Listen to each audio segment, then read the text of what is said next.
Hello. What I'm going to talk about in this video is an updated version to a video I did when I first started my channel. I'm going to talk about some Christian music. And basically, I'm doing this video as a follow-up, a response, adding on to a video that Craig A to Z Music Haven did on Christian music. I'm going to give my thoughts on it and maybe turn him on to new artists or other people that might be interested in Christian music onto some artists.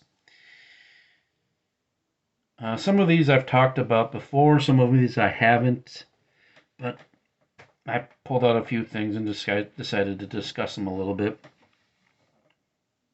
Going to start with some basic stuff. I have talked about this band before, Petra. This is their 1982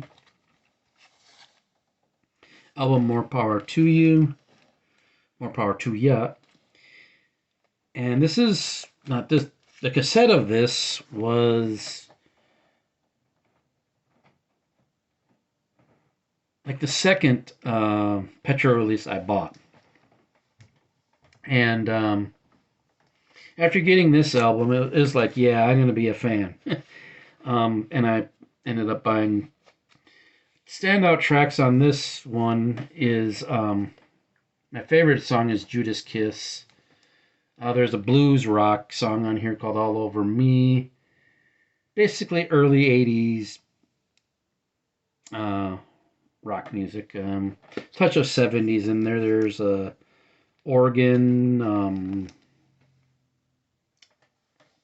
for the keyboards, organ and keyboards. And a very good 80s rock album. Petra went on to record more well-known things. After this, the follow-up to this was Not of This World and Beat the System.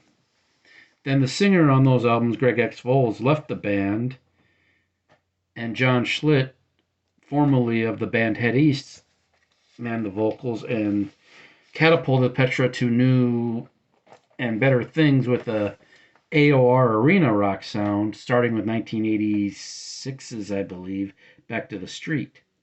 Or was that 80? It's either 85 or 86. And then This Means War and On Fire really catapulted Petra to better things, but thought I'd show More Power to You. And this is a band that I've talked about every once in a while on my channel, but Resurrection Band, aka Res Band, and like on this album, just Res. This is their mid-80s album, Between Heaven and Hell. Res is a blues rock band, no longer active. The lead singer Glenn Kaiser has gone on to form the Glenn Kaiser Band, which is a blues rock band. Res has a touch of metal and hard rock in their sound too, but heavily blues influenced.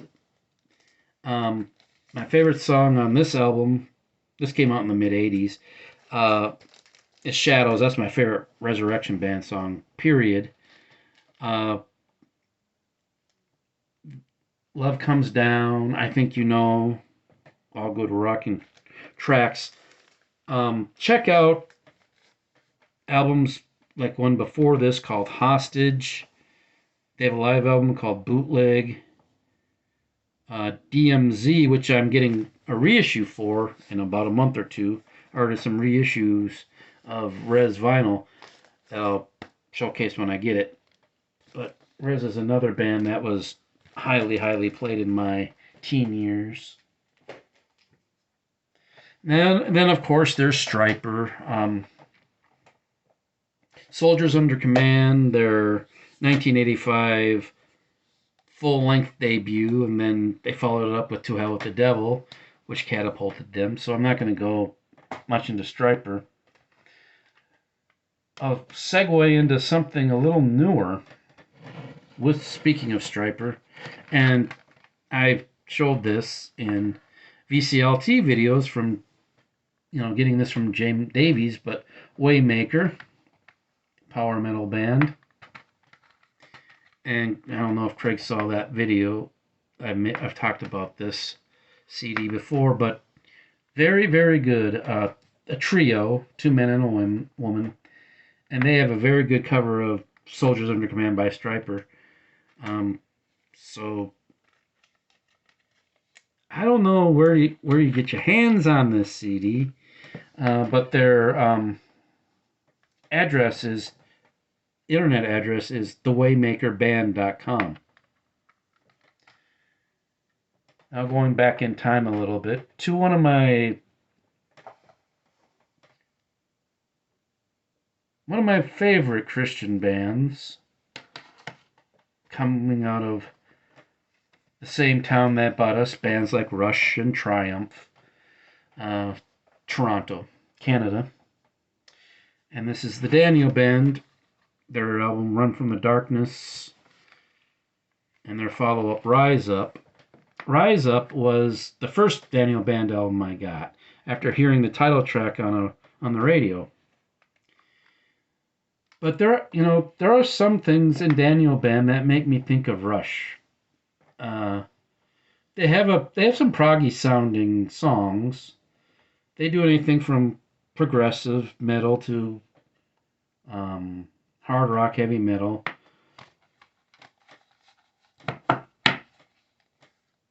If you want to check out Daniel Band, I recommend these two releases to get you started with them.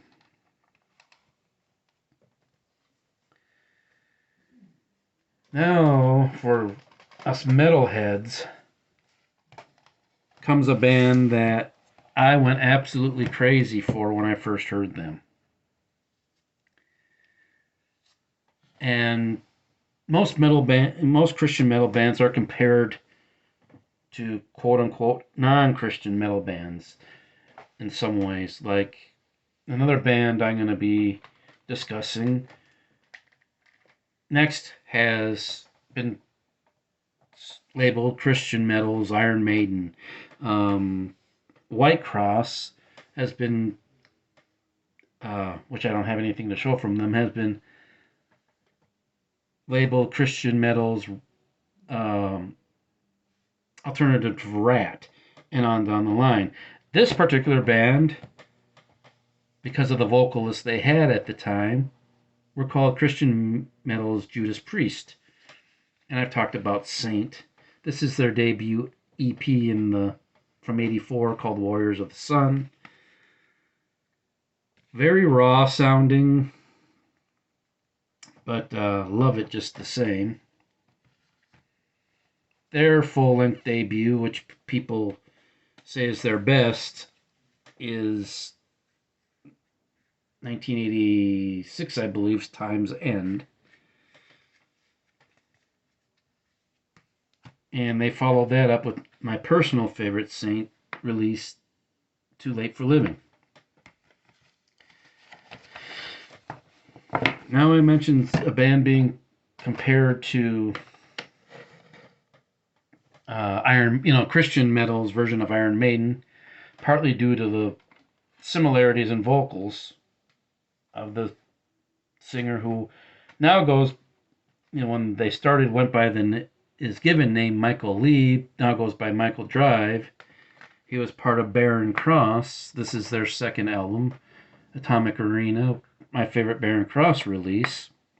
Now Michael Drive has just released, not too long ago, within the last, I'd say 3-4 months, debut with his current band, Gale Force. This is called Subhuman. This is a killer release. I thoroughly enjoy this. Out of a lot of the stuff I bought recently, this ranks up there as my favorite. Now comes a band out of Tennessee that is kind of all over the place for me. I enjoy them, but I enjoyed their earlier releases more than I've enjoyed any of their most recent releases. They come from Knoxville, Tennessee. Their band is called Disciple. They dipped their toe in many different genres. This is the first album of theirs I got called By God. And there's a lot of tracks on here, like 20 or more tracks on this album, and it has a definite rap metal feel to it. Um, then a more straight up metal album came out after that. A few years after that, their Back Again album. I actually saw them when they were touring for this album for the first time. Free concert too. I just had to go to Green Bay, hour and a half, 2 hours from here to see it. And this is a double CD set that contains their album Scars Remain and Rise Up. Scars Remain is my favorite Disciple album. The one Rise Up is when people are kind of like, they've gone commercial, they've sold out, all of that stuff that people complain about with rock bands. But I'll agree, Disciples' stronger releases are definitely anything. Scars Remain, going back. The other ones, I like, but I've not been much of a follower of them. And the last band I want to discuss is a band out of Seattle, Washington area called Bloodgood. And I have a reissue of vinyl reissues of their first two albums coming at some point. And this is their, well, they had a debut EP called Metal Missionaries, which I had a copy of at one time. I don't anymore. But this is their debut, self-titled. And the vocalist Les Carlson, before he became a singer for this band, he was musically trained on Broadway. He appeared in musicals such as Hair, I think West Side Story, and he has the pipes for that type of music. He has the pipes for metal. Good singer. Check out the song "Awake" if you want to check out his from this album. If you want to hear his range that he had back in the 80s. This is my favorite Bloodgood release. Their third album called "Rockin' a Hard Place." Up until compared to the first two albums, this is a lot more melodic than the first two albums. That's one of my draws towards it. I like the melodic metal. Standout tracks on here are "Shakin' It," "Never Be the Same," which is probably my favorite. "She's Gone." The closing track 7 is an epic closing track. And one more artist I'd like to mention. I don't have any of their physical media to show, but I thought they deserved to mention because they recently passed away. The contemporary Christian music artist Carmen Liquidello.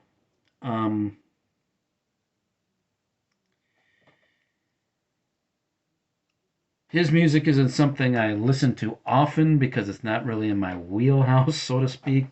Although there are some things he did that had elements of rock music in it.